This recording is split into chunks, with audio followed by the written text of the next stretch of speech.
Kızılcık Şerbeti'nin yeni bölümünde neler olacağını adım adım, net, akıcı ve benim anlatım ritmime sadık kalarak konuşalım. Videomuza geçmeden önce Ömer'e bir şey olmasın diyenler videomuzu beğensin, sayımızı görelim. Kızılcık Şerbeti'nden en güncel gelişmeleri kaçırmamak için abone olup bildirimleri açmayı unutmayın. Şimdi dosyayı açıyorum. Son bölümde Kıvılcım yaşadığı vicdani çalkantıların ve üst üste gelen kötü tesadüflerin ardından dayanamadı ve Ömer'i ihbar etti. Ömer ise gözaltına alındı. Bu iki hamle sadece bir çiftin değil, iki ailenin de kaderini etkileyen bir fay hattını tetikledi. Yeni bölüm bu fay hattının kırılma anı olacak. Önce Ömer cephesine bakalım. Ömer nezarethaneye alınacak. Kısa bir şokun ardından zihninde o geceye dair parçalar hızla birbirine çarpacak. Kaza dosyasındaki tüm deliller, şahit anlatıları, kamera görüntüleri, telefon konum kayıtları ilk bakışta Ömer'i işaret ediyor gibi duracak. Peki Ömer gerçekten suçlu mu? Ben bu sorunun cevabının hayır olduğunu düşünüyorum ve nedenlerini tek tek açacağım. Yeni sezonun ilk bölümünde Ömer'in kaza gecesiyle ilgili hatırladığı görüntüler kendi şüphesinin penceresinden yansıtılmış imgelerdi. Yani hafıza kırık, hafıza eksik ve kolay yönlendirilebilir bir haldeydi. Tam da burada devreye Furkan'ın çelişkili ifadeleri ve ailesi Nilgün ile Hakan'ın onu kollama refleksi giriyor. Onların görünmez iplerle sahneyi kurduğunu, Ömer'i günah keçisi pozisyonuna iteklediğini görüyoruz. Detaya girelim. O gece yeşime çarpan kişi Ömer değildi. Ama Ömer'in olay yerine yakın oluşu, telefon kayıtlarındaki saat çakışmaları, panik anında yaptığı hatalı davranışlar ve üzerine ustaca kurgulanmış bir manipülasyon zinciri tabloyu onun aleyhine çevirdi. Nilgün ile Hakan'ın nasıl amacı ise apaçık. Oğulları Furkan'ı temize çıkarmak ve tüm şüpheyi Ömer'in üzerine yıkmak. Bu amaçla ipliğini çektiğimizde anlam kazanan küçük ayrıntılar yeni bölümde daha görünür hale gelecek. Bazı tanıkların dilindeki aynı cümle kalıpları, aynı anda beliren rastlantı şeritleri, dosyaya son anda giren bir görüntünün eksik saniyeleri. Hepsi bir araya geldiğinde tezgah resmini tamamlıyor. Kıvılcım'ın hamlesinin duygusal boyutu. Kıvılcım bir yanda kalbi, bir yanda aklı arasında sıkıştı. Evlatları ile ilgili ard arda gelen sarsıntılar, Çimen'in sağlık durumu, evdeki endişe dalgaları. Tüm bunlar birleşince Kıvılcım doğru olanın ihbar etmek olduğuna inandı ve düğmeye bastı. Aslında ironik olan şu, Ömer kendi vicdanı ile hesaplaşırken gidip teslim olmayı düşünmüştü. Fakat Kıvılcım'ın emin olmadan adım atma telkinleri onu frene bastırdı. Kader düğümü burada atıldı.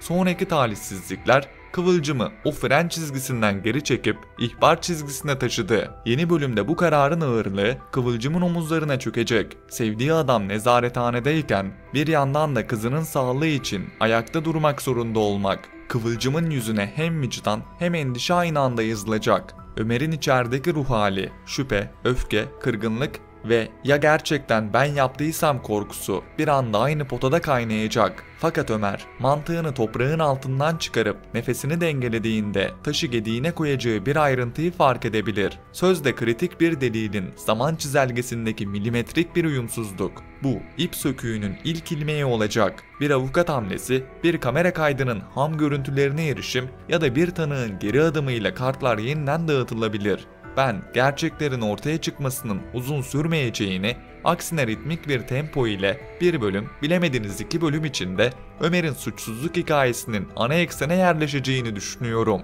Gelelim ilişkinin kırılma hattına. Ömer, beni ihbar eden kişi olarak Kıvılcım'a nasıl bakacak? İşte burası duygusal fırtınanın gözü. Ömer ilk anda kırılacak, hatta suskunluğuyla cezalandırmayı seçecek. Fakat Ömer'in karakter kodları bize şunu söylüyor. O, öfkesini uzun süre saklayabilen biri değil, yüzleşen, soran ve sonunda vicdan terazisini kuran biri. O yüzden bu kriz, kopuş değil, geçici bir sarsıntı yaratacak. İletişim kurabildikleri an Kıvılcım'ın nedenini duyduğunda ilişki zemini tekrar konuşulabilir hale gelecek.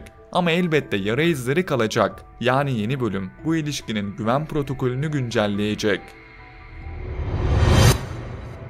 Şimdi rotayı Asil ve Işıl cephesine kırıyorum. Son bölümde Işıl kendisini tehdit eden kişinin Asil olduğuyla yüzleşti ve sahne buz gibi bir şokla kapandı.